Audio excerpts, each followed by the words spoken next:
사랑하는 성도님들, 오늘 아침 기도하려고 무릎 꿇었는데 마음이 텅 비어 있는 것 같은 느낌을 받으신 적 있으십니까? 분명 예배도 드리고 성경도 읽는데 왜인지 하나님이 점점 멀게 느껴지는 그런 경험 말입니다. 어제까지만 해도 뜨겁게 찬양하던 그 마음이 오늘은 식어버린 것 같고 기도의 응답도 점점 더디게 느껴지는 것 같습니다.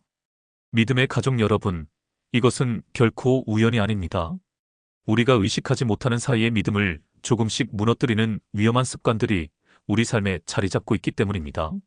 마치 흰개미가 집의 기둥을 조금씩 갉아먹듯이 이 습관들은 우리의 믿음을 서서히 약하게 만듭니다. 오늘 이 시간 우리 함께 믿음을 무너뜨리는 6가지 위험한 습관들을 살펴보고 어떻게 이것들로부터 우리의 믿음을 지켜낼 수 있는지 나누고자 합니다. 이 6가지를 깨닫는 순간 여러분의 영적 생활에 놀라운 변화가 찾아올 것입니다. 첫 번째로 불평과 원망의 습관입니다. 사랑하는 성도님들, 혹시 요즘 입에서 불평이 먼저 나오지는 않으십니까? 아침에 일어나서 날씨가 덥다고, 춥다고 불평하고, 교통이 막힌다고 짜증내고, 자녀들이 말을 안 듣는다고 한숨 쉬고, 건강이 예전 같지 않다고 원망하는 것 말입니다. 2025년 오늘날 우리는 이전 세대보다 훨씬 풍요로운 환경에 살고 있지만 오히려 불평은 더 많아진 것 같습니다. 스마트폰으로 모든 정보를 얻을 수 있고 편리한 기술들이 넘쳐나지만 우리의 마음은 더 불만족스러워 보입니다. 민수기 14장 27절에서 하나님께서 이렇게 말씀하십니다. 나를 향하여 원망하는 이 악한 회중에게 내가 어느 때까지 참으랴. 이스라엘 자손이 나를 향하여 원망하는 그 원망하는 말을 내가 들었노라.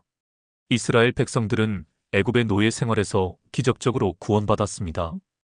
홍해가 갈라지는 놀라운 기적을 목격했고 하늘에서 내리는 만나를 먹으며 하나님의 공급하심을 날마다 경험했습니다. 그런데도 그들은 조금만 어려움이 생기면 곧바로 불평하고 원망했습니다.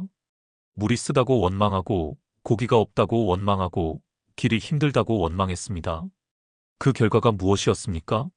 광야에서 40년을 헤매야 했고 결국 약속의 땅에 들어가지 못했습니다. 불평과 원망은 단순히 나쁜 말버릇이 아닙니다. 그것은 하나님의 선하심과 신실하심을 부정하는 것이며 하나님께서 우리에게 베푸신 은혜를 무시하는 것입니다. 여러분, 생각해 보십시오. 오늘 아침 눈을 뜰 수 있었던 것, 숨을 쉴 수 있는 것, 가족이 함께 있는 것, 이 모든 것이 하나님의 은혜 아니겠습니까? 2025년 한국 사회는 많은 어려움을 겪고 있습니다. 경제적 어려움, 세대 간 갈등, 건강 문제 등 걱정거리가 많습니다. 하지만 바로 이럴 때일수록 우리는 감사를 선택해야 합니다. 불평 대신 감사를, 원망 대신 찬양을 선택하는 것입니다. 매일 아침 일어나서 3가지만 감사해 보십시오. 오늘도 살아있음에 감사합니다. 가족이 있음에 감사합니다. 하나님을 알게 된 것에 감사합니다. 이렇게 시작하는 하루는 분명 달라질 것입니다. 불평의 습관을 감사의 습관으로 바꾸는 순간 여러분의 믿음은 다시 강건해질 것입니다. 두 번째로 기도를 미루는 습관입니다. 믿음의 가족 여러분, 이런 경험 있으시죠? 아침에 일어나서 기도하려고 했는데 급한 일이 생겨서 나중에 하자고 미루고 점심때도 바빠서 못하고 저녁에는 피곤해서 또 미루다가 결국 자리에 누워서야 짧은 기도 한마디 하고 잠드는 것 말입니다. 이렇게 하루 이틀 지나다 보면 어느새 기도 없는 삶이 자연스러워집니다. 데살로니가전서 5장 17절은 이렇게 말합니다. 쉬지 말고 기도하라. 이 짧은 명령 속에 얼마나 큰 진리가 담겨 있습니까? 쉬지 말고 기도하라는 것은 하루 24시간 무릎 꿇고 있으라는 뜻이 아닙니다. 우리의 삶 자체가 기도가 되어야 한다는 의미입니다. 숨 쉬듯이 자연스럽게 하나님과 교제하며 살아가는 것입니다. 기도는 우리 믿음의 생명줄입니다. 기도가 끊어지면 믿음도 약해집니다. 마치 산소호흡기를 떼어놓으면 환자가 위험해지듯 기도를 멈추면 우리의 영적 생명도 위험해집니다. 예수님께서도 새벽 미명에 한적한 곳에 가서 기도하셨다고 마가복음 1장 35절은 기록합니다. 예수님도 기도하셨는데 하물며 우리는 얼마나 더 기도해야 하겠습니까? 2025년 현대사회는 우리를 너무 바쁘게 만듭니다. 스마트폰 알림, 카카오톡 메시지, 이메일, 뉴스, 유튜브 영상들이 끊임없이 우리의 주의를 빼앗아갑니다. 아침에 일어나자마자 휴대폰을 확인하고 화장실에서도 뉴스를 보고 식사하면서도 동영상을 봅니다.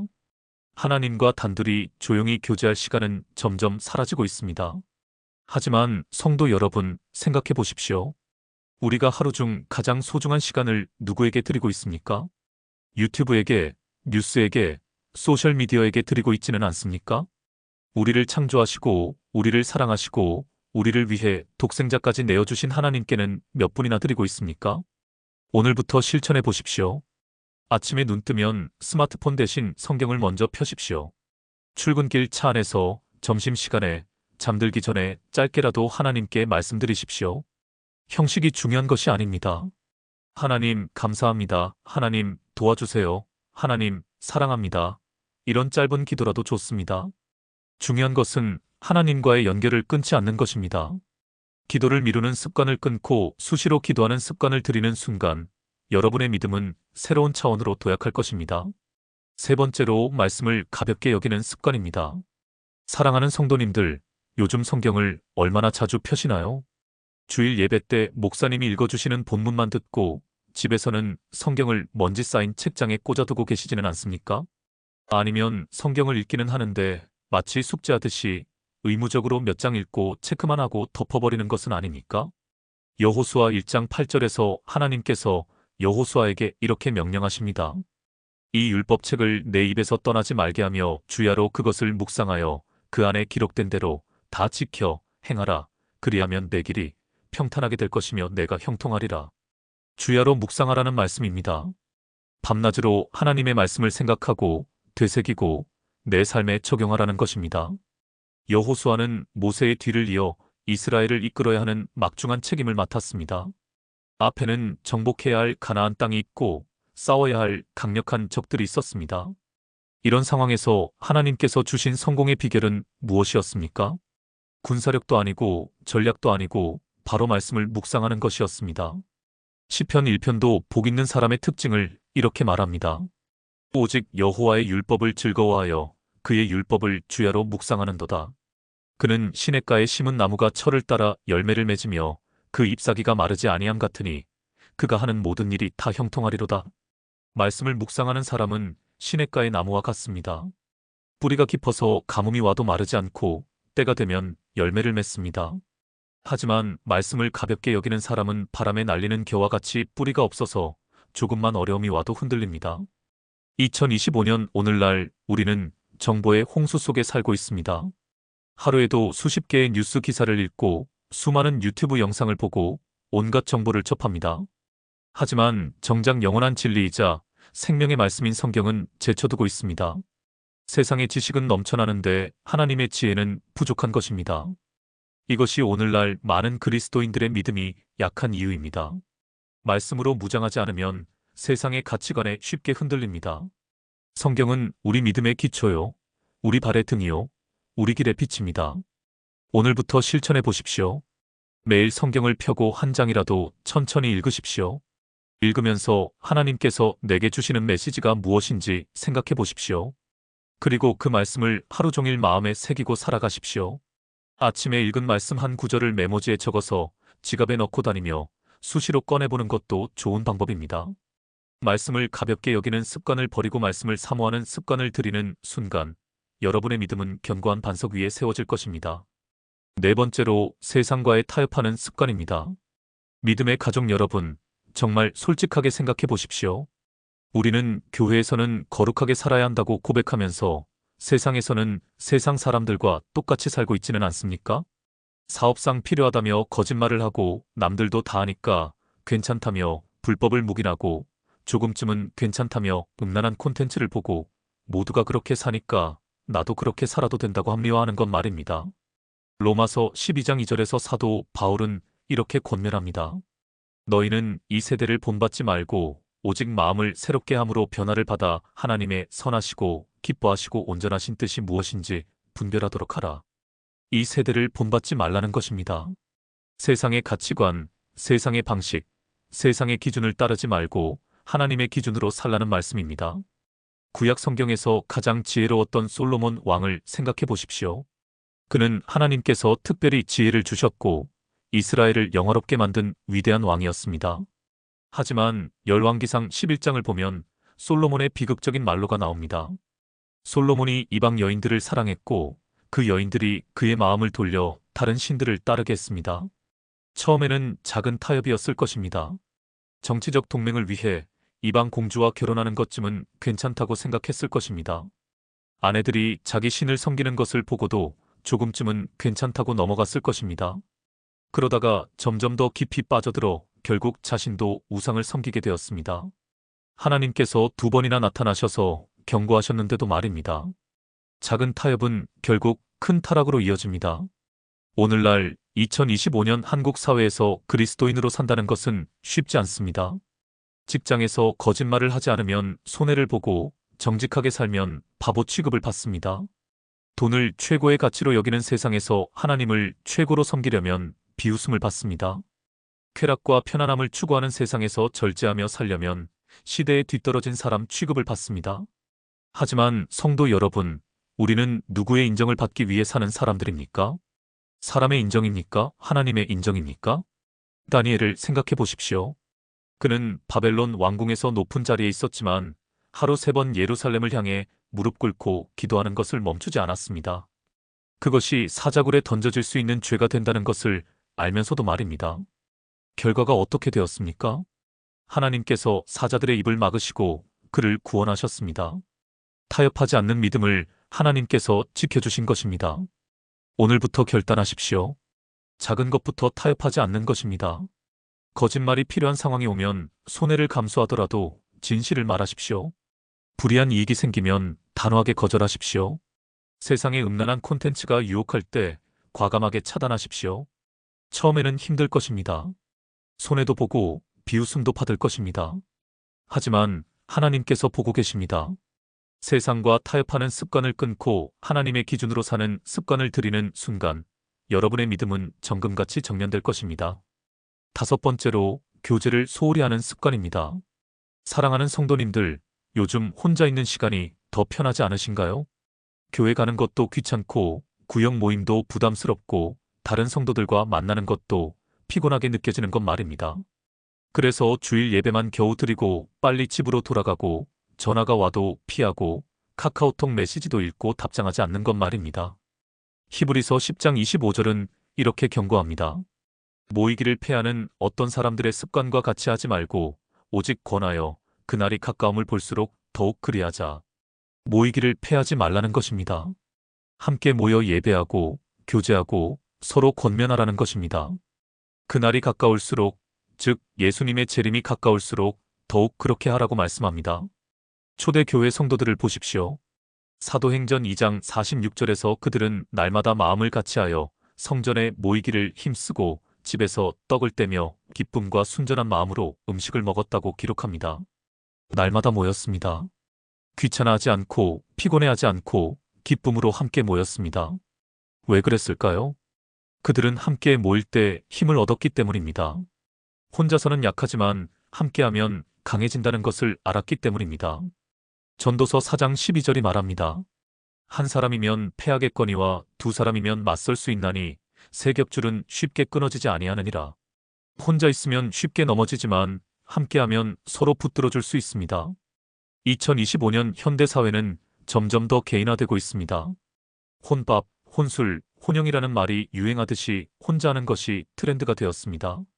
코로나19 팬데믹을 거치면서 비대면이 익숙해졌고 온라인 예배가 편하다는 이유로 교회에 나오지 않는 성도들이 늘어났습니다. 하지만 이것은 매우 위험한 현상입니다. 믿음은 혼자서는 유지하기 어렵습니다. 사탄은 무리에서 떨어진 양을 노립니다. 혼자 있는 성도를 의심으로, 낙심으로, 유혹으로 공격합니다. 하지만 함께 모여 있으면 서로를 지켜줄 수 있습니다. 내가 약할 때 형제가 기도해주고, 내가 넘어질 때 자매가 붙들어주고, 내가 의심할 때 동역자가 말씀으로 권면해줍니다. 생각해 보십시오. 숯불 하나만 떼어놓으면 금방 식어버립니다. 하지만 여러 개를 함께 모아놓으면 계속 뜨겁게 타오릅니다. 우리의 믿음도 마찬가지입니다. 오늘부터 실천해 보십시오. 일주일에 한 번이라도 다른 성도와 만나 교제하십시오. 함께 커피 한 잔 마시며 서로의 삶을 나누고 함께 기도하십시오. 구역 모임이 있으면 귀찮아하지 말고 참석하십시오. 다른 성도가 어려움을 겪으면 전화해서 위로해 주십시오. 교제를 소홀히 하는 습관을 버리고 함께 모이기를 힘쓰는 습관을 들이는 순간 여러분의 믿음은 더욱 견고해질 것입니다. 여섯 번째로 회개를 미루는 습관입니다. 믿음의 가족 여러분, 마음에 찔림이 있을 때 즉시 회개하십니까? 아니면 나중에 하면 되지 하고 미루십니까? 작은 죄를 지었을 때 곧바로 하나님께 나아가 용서를 구합니까? 아니면 이 정도는 괜찮겠지 하고 넘어갑니까? 양심의 가책을 느끼면서도 어차피 하나님은 사랑이시니 이해해 주실 거야 하며 회개를 미루고 있지는 않습니까? 요한일서 1장 9절에서 사도 요한은 이렇게 약속합니다. 만일 우리가 우리 죄를 자백하면 그는 미쁘시고 의로우사 우리 죄를 사하시며 우리를 모든 불의에서 깨끗하게 하실 것이요. 우리가 죄를 자백하면 즉 회개하면 하나님께서 반드시 용서하신다는 약속입니다. 그런데도 왜 우리는 회개를 미룹니까? 교만 때문입니다. 내가 잘못했다는 것을 인정하기 싫은 것입니다. 다윗 왕을 생각해 보십시오. 그는 밧세바와 간음하고 그녀의 남편 우리아를 죽였습니다. 끔찍한 죄였습니다. 그런데 다윗은 그 죄를 지은 후에도 약 1년 동안 회개하지 않았습니다. 시편 32편 3절에서 다윗은 그때의 고통을 이렇게 고백합니다. 내가 토설하지 아니할 때에 종일 신음함으로 내 뼈가 쇠하였도다. 회개하지 않는 동안 다윗의 영혼은 고통받았습니다. 뼈가 쇠할 정도로 괴로웠다고 고백합니다. 하나님께서 선지자 나단을 보내서 다윗의 죄를 지적하고 나서야 비로소 다윗은 회개했습니다. 시편 51편은 그때 다윗이 드린 회개의 기도입니다. 하나님이여 주의 인자를 따라 내게 은혜를 베푸시며 주의 많은 긍휼을 따라 내 죄악을 지워주소서. 나를 깨끗이 씻으사 내 죄에서 자유롭게 하소서. 다윗이 진심으로 회개했을 때 하나님께서 그를 용서하시고 회복시켜 주셨습니다. 하지만 그 1년 동안 다윗이 얼마나 많은 것을 잃었습니까? 하나님과의 친밀함을 잃었고 평안을 잃었고 기쁨을 잃었습니다. 회개를 미루는 습관은 우리의 믿음을 서서히 죽입니다. 죄를 덮어두려고 하면 할수록 우리 마음은 더 굳어지고 하나님과의 관계는 더 멀어집니다. 양심은 점점 무뎌지고 죄에 대한 감각은 사라집니다. 2025년 오늘날 우리는 죄에 대해 너무 관대해졌습니다. 세상이 죄를 죄라고 부르지 않으니 우리도 죄를 가볍게 여기게 되었습니다. 거짓말을 상황에 따른 선택이라고 부르고 음란을 개인의 자유라고 부르고 탐욕을 성공을 위한 열정이라고 부릅니다. 죄의 이름을 바꾼다고 해서 죄가 죄 아닌 것이 되는 것은 아닙니다. 하나님의 기준은 변하지 않습니다. 성도 여러분, 지금 이 순간 여러분의 마음에 찔림이 있습니까? 용서받지 못한 죄가 있습니까? 고백하지 않은 잘못이 있습니까? 더 이상 미루지 마십시오. 지금 당장 하나님께 나아가십시오. 회개는 빠르면 빠를수록 좋습니다. 죄를 깨닫는 그 순간이 회개할 최적의 시간입니다. 나중에 하겠다고 미루면 마음이 더 굳어지고 회개하기가 더 어려워집니다. 하나님께서는 회개하는 자를 기다리고 계십니다. 누가복음 15장의 탕자의 비유를 기억하십니까? 아버지의 재산을 받아 탕진하고 돌아온 아들을 아버지는 어떻게 맞이했습니까? 멀리서부터 달려와 아들을 껴안고 입맞추며 잔치를 베풀었습니다. 회개하고 돌아오는 자녀를 하나님은 이렇게 기쁘게 맞아주십니다. 책망하고 정죄하기 위해서가 아니라 용서하고 회복시키기 위해서 기다리고 계십니다. 잠언 28장 13절이 말합니다. 자기의 죄를 숨기는 자는 형통하지 못하나 죄를 자복하고 버리는 자는 불쌍히 여김을 받으리라. 죄를 숨기면 형통하지 못하지만 자복하고 버리면 긍휼을 받습니다. 오늘부터 습관을 바꾸십시오. 매일 밤 잠들기 전에 하루를 돌아보며 하나님 앞에서 자신을 점검하십시오. 오늘 내가 지은 죄가 있는가? 누군가에게 상처를 준 것은 없는가? 하나님을 슬프게 한 일은 없는가 생각해 보십시오. 그리고 발견되는 즉시 고백하고 회개하십시오. 작은 죄라도 가볍게 여기지 마십시오. 작은 죄를 방치하면 큰 죄로 자랍니다. 회개를 미루는 습관을 버리고 즉시 회개하는 습관을 들이는 순간 여러분의 믿음은 항상 깨끗하고 새롭게 유지될 것입니다.